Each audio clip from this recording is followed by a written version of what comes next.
오늘 개신교 가운데 또 기독교 가운데 예수를 믿기는 믿는데 변하려는 의지도 없고 변하려는 노력도 안 하는 사람들이 너무 많아서 이 개신교의 영적 영향력이 몹시 쇠퇴되어가는 그런 안타까운 시대입니다. 목사도 예수를 믿고 설교를 하지만 변하려고 안 해요. 장로도 예수를 믿고 성도들에게 본이 되려고 하지만 변하려고 안 합니다. 그것뿐이 아니에요. 감당할 수 있으니까 목사 장로만 얘기하는데 대부분의 그리스도인들이 예수는 믿어 천국은 가고 싶은데 이 땅에서 살아가는 방식이 변하려고 하지 않습니다. 변해야만 천국 들어갈 수 있습니다. 왜냐하면 주여 주여 하는 자는 많지만은 왜 그렇겠어요? 믿기 때문에 주의 이름을 부르겠죠. 그러나 내 아버지께로 올 자는 지극히 적다 했으니 누가 주여라고 부르는 사람들 중에 하나님이 볼 거예요. 당신의 집으로 올 수 있는 사람, 다시 말하면 날마다 일신우일신 변해가는 그 사람을 보고 그 믿음을 합당하게 여겨서 천국으로 불러들이시고 또 천국을 선물해 주실로 믿습니다. 그러니까 변해야 되는 것은 우리의 사명입니다.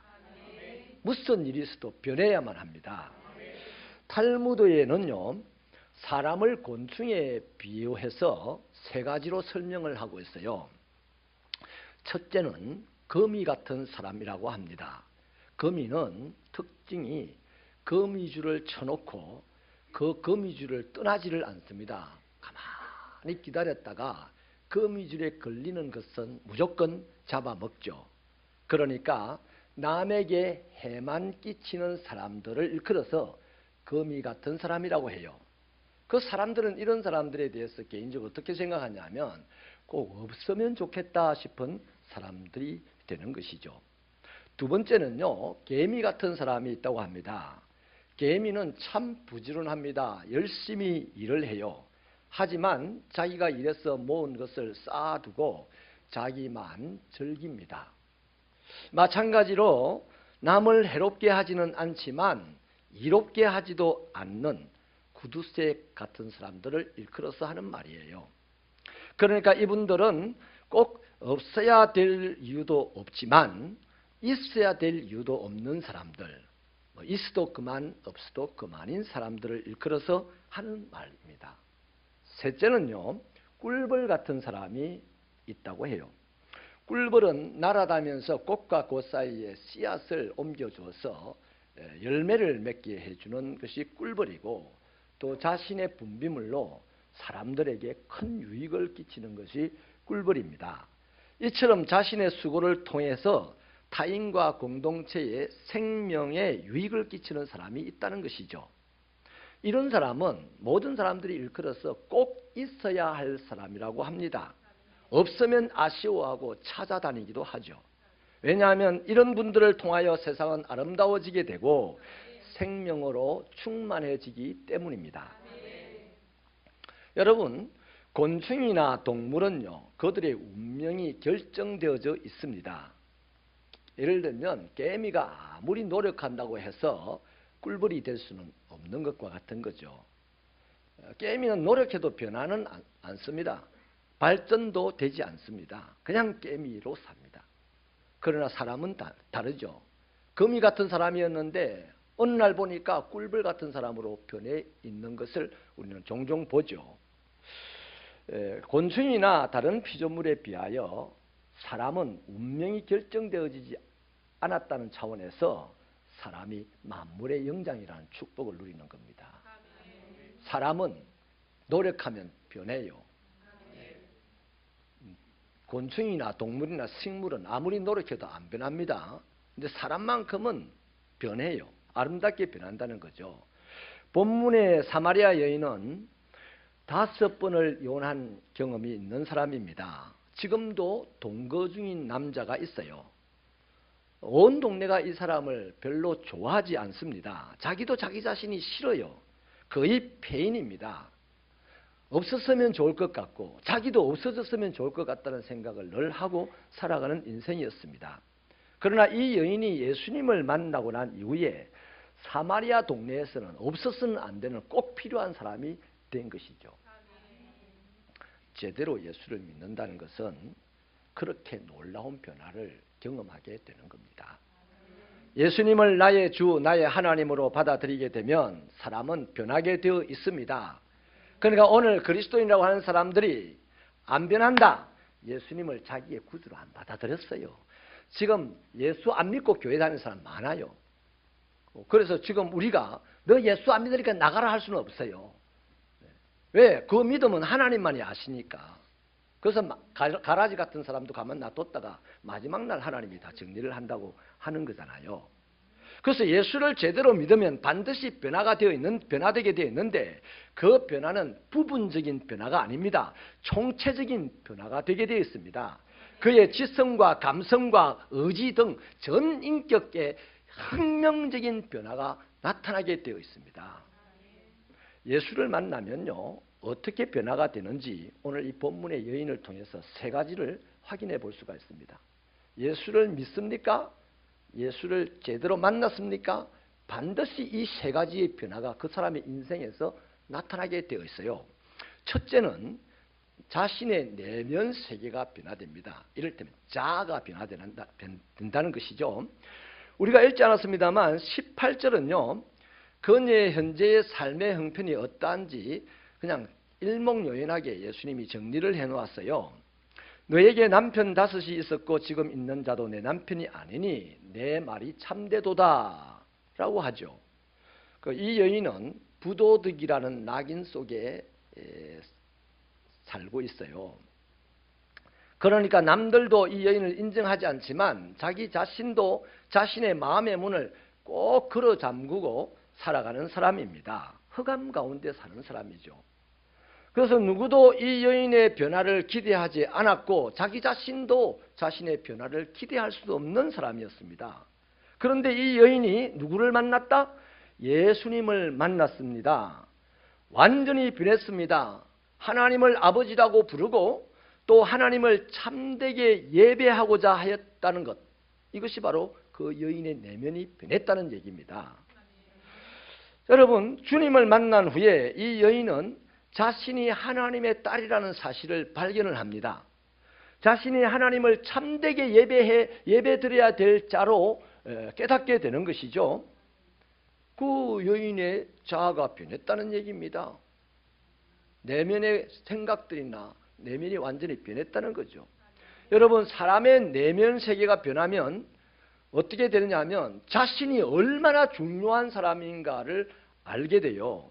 또 자신이 할 수 있는 아름다운 일이 얼마나 많은가를 발견하게 되고 그 가능성까지도 깨닫습니다. 그래서 자기 내면 세계가 변한다는 것 너무나 중요한 얘기예요. 예수님을 만나면 이것이 가능한 겁니다. 그렇습니다. 우리의 과거가 어떠했든지, 내가 누구였든지, 어떤 집에서 살았든지, 어떤 더러운 짓을 하고 살았든지 상관이 없어요. 지금 예수님을 만나면 우리의 인생이 아름답게 변하고 또 우리의 운명이 아름답게 변하게 되어 있는 것입니다. 열역학 제2법칙이라는 이론이 있어요. 과거의 모든 물질과 에너지가 한 방향으로만 흐른다는 이론입니다. 이를테면 모든 물질과 생명체들이 질서에서 무질서한 상태로, 쓸만한 상태에서 쓸모없는 상태로 변해간다는 것입니다. 그러나 이게 다 피조세계에 통하는데 인간만큼은 이것이 안 통해요. 인간은 예외입니다. 없었으면 좋았을 것 같은 인생이 변합니다. 꼭 필요한 인생으로 변해요. 할렐루야. 그래서 인간만이 선하게 변할 수 있는 가능성을 갖고 있다는 겁니다. 그래서 미래를 기대할 수 있는 겁니다. 특별히 기독교는 이 정신이 강하죠. 아무리 악한 사람을 만났어도 그 사람이 선하게 변화될 가능성을 갖고 만나기 때문에 기독교가 살아있는 종교, 살리는 종교입니다.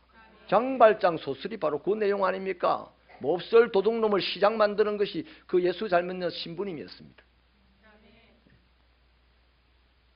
사마리아 여인이 그랬어요. 예수님을 만나고 이 여인의 내적 세계, 내면 세계가 변하기 때문에 그녀 자신의 존재와 삶이 송두리째 변했다는 것입니다. 이게 거듭남입니다. 이게 예수 믿는 겁니다. 우리 새벽교회 예수 잘 믿으십시다. 예수 제대로 믿으십시다.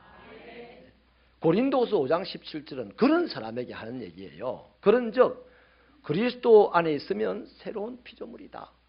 이전 것은 지나갔으니 보라 새 것이 되었다. 그냥 예수 믿는 사람 보고 하는 얘기 아니에요. 교회 다니는 사람 보고 하는 얘기 아니에요. 예수 안에 있는 사람 보고 하는 얘기입니다. 예수 안에 있으면 예수님을 맨날 만납니다. 맨날 변해. 날마다 변해. 날마다 새 노래할 것이 있어. 그런데 예수를 믿는데 예수 밖에 있으면 안 변해. 근데 예수를 믿는 사람인데 이상하게 불행해. 스스로가 불행하다 그래요. 사랑하는 여러분, 여기 새로운 피조물이라는 말을 영어 NIV 성경에서는 새로운 창조물이라고 합니다. 왜 그러냐 하면요, 예수를 만나서 예수 안에 있으면 새로운 창조물이라는 말인데, 여러분 하나님이 태초에 아담을 창조할 때는요 당신의 실력으로 창조를 했죠. 아멘입니까? 그런데 하나님이 저와 여러분을 창조하실 때는 당신이 직접 죽고 창조했다니까. 얼마나 대단한 사람들인지 몰라요. 우리가 당신이 손으로 빚은 사람이 아담이고 당신이 죽어서 만든 사람이 그리스도인입니다. 그러므로 저와 여러분은 대단한 사람들입니다. 아멘 있습니까? 이걸 모르니까 예수를 믿는데도 불행하다고 생각해요. 그래서 인간이라는 게요, 누구를 만나느냐 하는 것은 매우 중요한 얘기입니다. 헬렌 켈러라는 여인은 보지도 못하고 듣지도 못하고 말하지도 못하는 심각한 중증장애인이었어요. 그런데 이 여인이 가정교사로 설리반이라는 선생님을 만나고서요, 그 후부터 삶이 달라집니다. 생각이 달라집니다. 내면 세계가 달라졌다는 얘기죠. 살아야 할 이유를 발견했다는 거죠. 그런데 어떻게 됩니까? 그 불구의 몸으로 온 세상의 감동을 불러일으키고 세상을 좌지우지하는 위대한 인생이 되었지 않습니까? 우리나라의 조선 중기에요, 선조 시대 때입니까? 허준이라는 사람이 있어요. 그 첩의 자식 서자입니다. 그래서 어릴 때에는 이 서자 신분 때문에 늘 불행하다는 것을 느끼고 방황했던 사람이에요. 근데 지리산 근처 산청에서 유이태라는 의사를 만나고 난 다음에 생각이 바뀝니다. 삶이 바뀝니다. 내면 세계가 바뀌어요. 그래서 그 선생님을 통하여서 교육을 잘 받아서 나이 30에 왕의 의가 되죠. 정성도 됩니다. 그리고 동양 최고의 의학서적인 동의보감을 저술하기까지 합니다. 세상에 없어서는 안 될 귀중한 사람이 되었다는 거죠. 여러분, 사람이 선생 하나 잘 만나도 이렇게 아름답고 축복된 인생으로 변하는데, 그렇다면 만물을 구원하신 주님을, 죽음을 이기시고 부활하신 주님을, 모든 피조물들을 심판하러 오실 그 주님을 믿고 만나는 사람이라면 우리는 얼마나 축복된 사람이냐 이 말이에요. 내가 예수 믿는 것이 감사합니까? 오늘 다 털어서 감사한금 하세요. 또 봐라, 돈소리 나오니까, 헌금소리 나오니까 갑자기 싸늘해진다. 감사하면 돈을 내야지. 선생 하나 잘 만나려도 재산 다 팔아서 유학을 보내는데 우리의 믿음이 분명하기를 축원합니다. 사랑하는 여러분, 이렇게 우리가 예수님을 만났기 때문에 우리의 내면 세계가 변해야 합니다. 내 내면의 세계가 예수님을 만나면 반드시 내면 세계가 변하게 되어 있습니다. 그러면 그 다음부터 그 사람의 생각이 달라져요. 그 사람의 얼굴 표정이 달라져요. 사람 대하는 태도가 달라져요. 인생 살아가는 방식이 달라집니다. 사람이 완전히 바뀝니다. 누구보다도 행복한 사람이 됩니다. 의미 있는 삶을 살아가게 됩니다. 내가 오늘 가난하여도 의미 있는 삶을 위하여 몸부림을 치게 되고, 내가 지금 죽을 벽에 걸려도 어차피 죽을 것 의미 있는 삶을 위하여 몸부림을 치게 된다 이 말이요. 이게 예수 믿는 사람이요, 이게 예수 만난 사람입니다. 두 번째는요, 예수님을 만나면 삶의 목적과 방향이 바뀝니다. 우리 28절을 힘차게 읽어봐 주시겠습니까? 시작.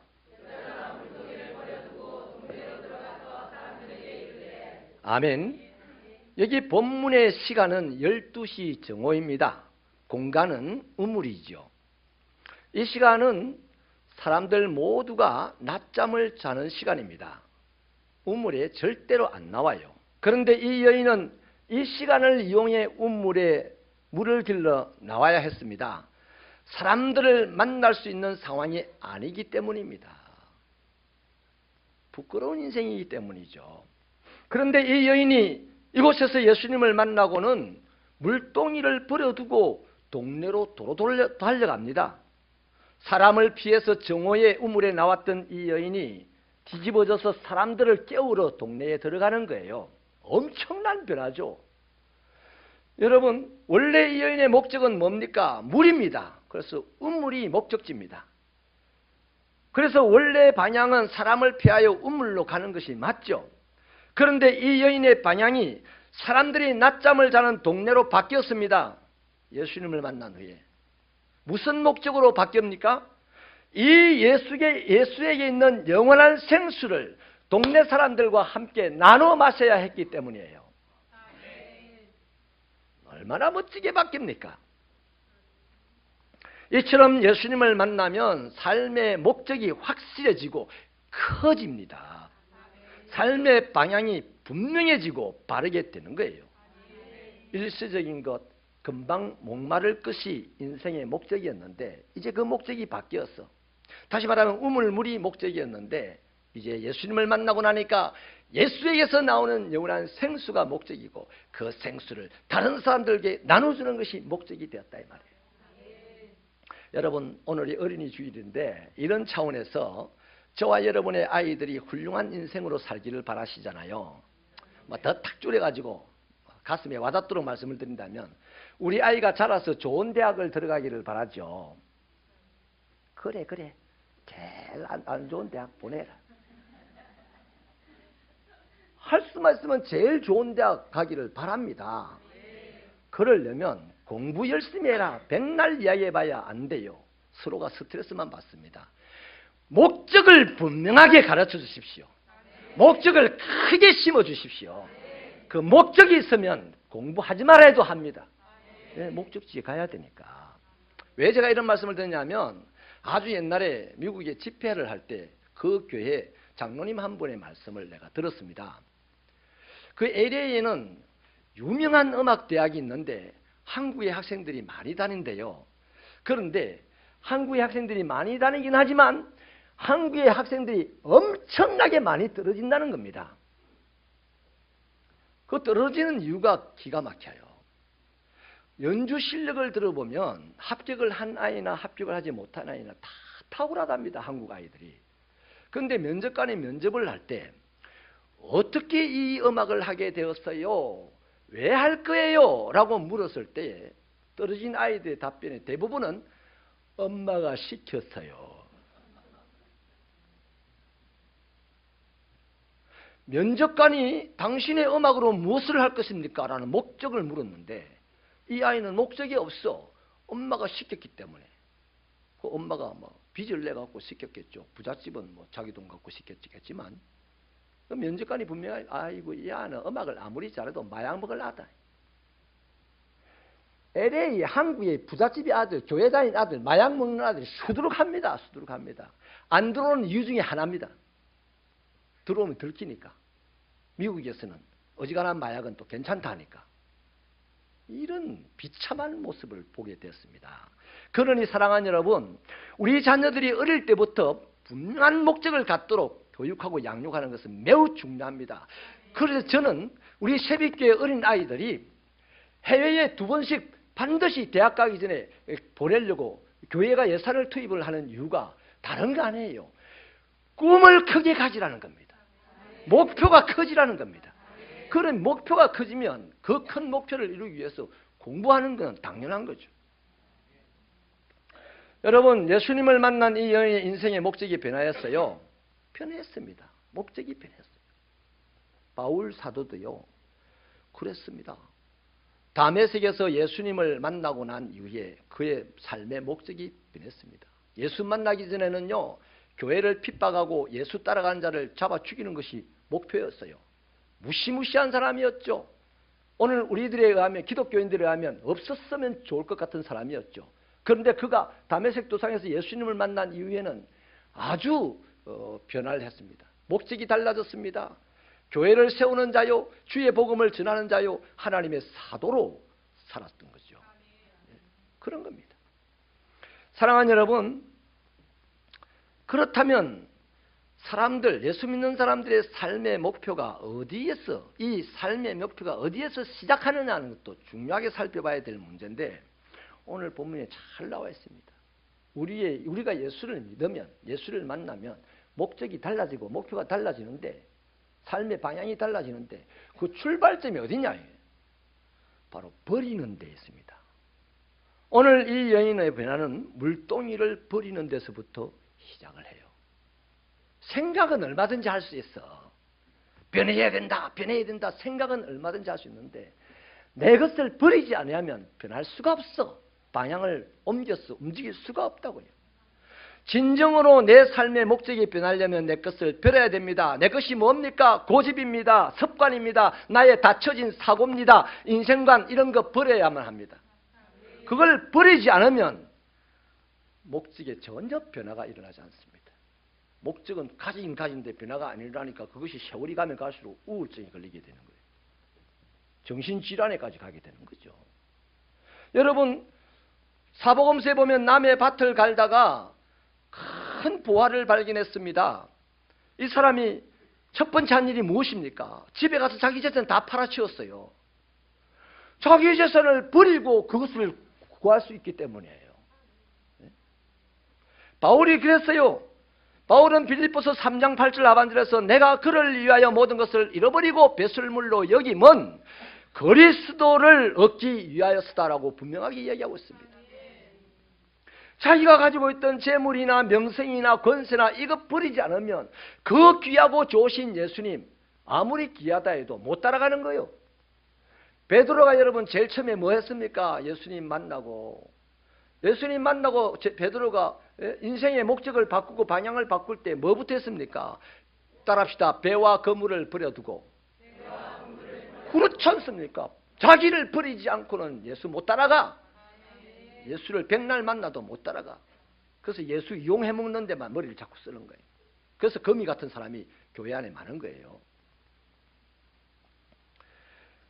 사랑하는 여러분, 그렇기 때문에 그리스도를 진정으로 얻고 인생의 목적에 참된 변화를 가져오고 삶의 방향이 확실하게 변해서 가려면 내 것을 버려야 합니다. 포기해야 합니다. 그래야만 목표도 달라지고 그 달라진 목표를 향하여서 방향도 바꾸어서 나갈 수가 있는 거예요. 중요한 것은요, 나를 버리기를 잘하는 사람일수록 은혜를 빨리 받아. 큰 은혜를 받아요. 찬송에 됐습니다. 나를 항상 버리고 주를 따라가겠네. 주 따라가는 게 문제가 아니에요. 나를 버리는 게 문제입니다. 세 번째는요, 예수를 만나면 예수 전하는 자, 곧 사명자로 변합니다. 여러분, 복음을 전하는 전도자가 된다는 말인데, 오늘 이 여인은 물동이를 버려두고 사마리아 성읍으로 들어가죠. 거기 들어가서 동네 주민들, 자는 동네 주민들에게 뭐라고 하냐면, 여러분, 내가 변했어요. 나 우울증 환자인데 나았어요. 나 여러분들을 싫어하는 사람이다. 나 여러분들 좋아해요. 뭐 이런 말 안 했어요. 자기가 변했다는 말 안 하고 와서 봐라. 내가 만난 그분이 그리스도가 아닌가 이랬습니다. 다시 말하면 변한 자기를 전한 게 아니고 자기를 변화시킨 예수를 전했습니다. 여러분, 와서 봐라는 말은요, 안드레가 베드로에게 한 말이에요. 빌립이 나다냐엘에게 한 말이에요. 그러니까 이 여인은 사마리아 최초의 예수 전도자가 된 거예요. 할렐루야. 그래서 많은 동네 사람들이 그날 바로 즉시로 내 같으면 잠자는 사람을 깨웠다고 이 못된 여자 하면서 두드려 팰 것 같은데 사마리아 사람들이 다 따라 나왔어요. 예수 이름에 권세가 있는 거 아니에요? 보는지 모르겠다. 깨닫는지 모르겠네. 예수 이름에 권세가 있다고 찬송을 많이 하는데 나는 여기서 봤어요. 사랑하는 여러분, 복음서에서요, 예수님을 만난 사람들에게 나타난 공통된 특징이 있어요. 바로 그게 전도입니다. 전도예요. 이 여인도 예수를 만나고 변화되었죠. 자기가 변화되었다는 사실을 전도를 통해서 증거합니다. 내가 변화되었다고 자기 입으로 자기 변화를 얘기 안 해요. 전도함으로 사람들이 야 변했다 이러는 거예요. 바울이 다메섹에서 예수님을 만나고 난 이후에 변화되었지 않습니까? 그 변화된 것을 3일 뒤에 전도를 통해서 보여주었습니다. 예수께서 성천하신 후에 제자들에게 성령의 충만함을 부어주셨습니다. 제자들이 돌아다니면서 내 성령 충만했어요. 내 성령 충만해서 내 권능이 넘쳐요. 이런 말 안 했어. 한 번도. 예수 전했어. 그래서 성령 충만함을 사람들이 성령 충만하구나 이랬단 말이에요. 여러분, 예수를 만나서 그의 내면의 존재가 바뀌게 되고 삶의 목적이 바뀌게 되고 삶의 방향이 바뀌게 되는데 이런 사람들, 복음을 전하지 않았던 사람들이 성경에 한 번이라도 있습니까? 단 한 명이라도 있어요? 없어. 예수 만난 사람, 예수 제대로 믿는 사람 성경에 다 예수 전했어요. 왜 그렇게 했습니까? 예수가 이렇게 좋은데 어떻게 전하지 않을 수가 있습니까? 우리는 찬송할 때 주 예수보다도 귀한 것은 없네. 세상 뭐 부귀도 명예도 다 예수 안 귀하다고 찬송은 잘 하는데 솔직히 예수님이 귀해요? 돈이 귀해요? 이론적으로는 예수가 귀해. 그런데 돈 100만 원 놓고도 예수 버릴 수도 있다고. 째째하게 구질구질하게 이렇게 신앙하는 사람들이 이 시대에 많은 겁니다. 새벽교회는 안 그러면 좋겠어요. 어차피 새벽교회는 100만 원 내놓으라고 한 사람도 없다. 교회에. 예수와 그 어떤 것도 비교하지 않는 견고한 신앙인이 되시기를 축원합니다. 아멘이십니까? 여러분, 복음서에 보면요, 예수님께서 누군가를 고쳐주시는 기적을 행하시고 난 다음에 어디 가서 발설하지 마라 이런 말씀을 하신 곳이 몇 군데 있어요. 그런데 그 말씀을 들은 상대가요, 그분의 말씀, 예수님의 말씀에 순종한 사람이 한 명도 없어. 왜 그렇게 했습니까? 이거를 내가 전하지 않고는 미칠 것 같은 거야. 미칠 것 같아. 제가 10kg 몸무게가 싹 빠지면서 이제 슬림해지니까 옛날 옷이 커서 이제 못 입겠어요. 그래서 얼마 전에 이제 양복을 하나 사 입었습니다. 지난주에 처음 딱 입고 왔어요. 제일 처음 만난 사람이 차 목사예요. 차 목사님 일로 와라 일로 와라. 어때?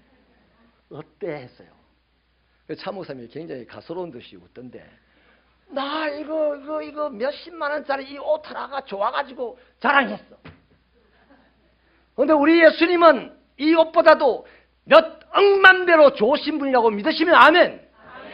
자랑해야 돼 안 해야 돼? 예수 자랑해야 되는 거예요. 근데 우리 집에 있는 돈 자랑도 하고 내 배운 지식도 자랑하고 내 권력도 자랑하고 뭐 내 인물도 자랑하고 막 오만 가지 자랑을 다 하면서 예수님을 자랑하지 못한다? 성경에 그런 사람 제대로 된 사람 없어요. 없어요. 저 요한 3서에 보면 이상한 장로 한 사람 있어요. 예수 전하는 거 방해하는 장로 있어요. 가만 안 놔둔다더라고 그런 사람들은. 예수님을 만나면 어떤 사람이 된다? 반드시 예수를 전하는 사람이 된다 이 말이에요.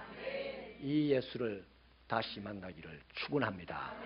축원합니다. 축원합니다. 말씀을 마칠게요. 사마리아 여인은요, 사람이 싫었습니다.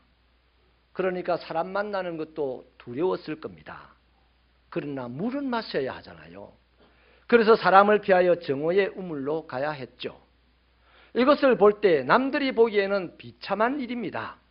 하지만 이 비참한 일조차도 이 여인에게는 그 시간이, 그 우물가에가 최고로 인생 살아가면서 편안한 곳이었을 거예요.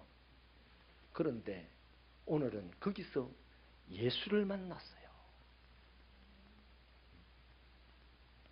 자신의 내면의 세계가 변합니다. 자신이 하나님의 딸인 줄 깨달았습니다. 너무나 좋았습니다. 행복했습니다. 이제 삶의 방향이 달라졌습니다. 동네에 가서 너희들도 이러한 행복을 누리라고 전하고 싶어서 견딜 수 없어서 달려갔습니다. 전도자가 된 것이죠. 여러분, 우리는 어떻습니까? 오늘 우리도 예수님을 만난 사람들이 분명합니다. 그러니까 이 좋은 날 꽃이 피고 산이 초록으로 우거진 이런 곳에 놀러가서 얼마든지 즐길 일도 많을 텐데, 이 답답한 공간에 앉아서 하나님을 예배하는 걸 보니 우리 틀림없이 예수를 믿는 사람이요, 예수를 만난 사람입니다. 그러므로 예수님 때문에 잘 되어야 해요. 세상을 이기고 다스리고 차지하는 자가 되어야 합니다. 무엇보다도 만 사람을 이끌어내는 사람이 되어야 됩니다. 그러니 여러분, 우리가 지금도 예수를 구주로 믿어 심지 않고 지금도 주님을 사랑하고 하나님의 자녀이고 주님을 따르는 사람임에 분명하다 하면 이제 달라져야지. 변해야죠. 자신의 내면의 세계가 변해서 하나님의 자녀인 줄 분명하게 아십시다. 자신의 삶의 목적이 세상 사람들처럼 등 따시고 베푸는 것을 뛰어넘어서 예수 때문에 다른 사람 살리는 데까지 변하십시다. 그러면 우리는 사명자가 되어야 됩니다. 모든 사람이 사명자가 되어야 됩니다. 전도는 은사로 하는 것이 아닙니다. 하나님을 사랑하기 때문에 하는 겁니다. 하나님의 자녀이기 때문에 하는 것입니다. 그래서 저와 여러분은 복음을 전하는 사명자가 되십시다. 이 뽀데이 기간 동안에 파이팅! 파이팅! 하나님의 축복이 넘치기를 축원합니다.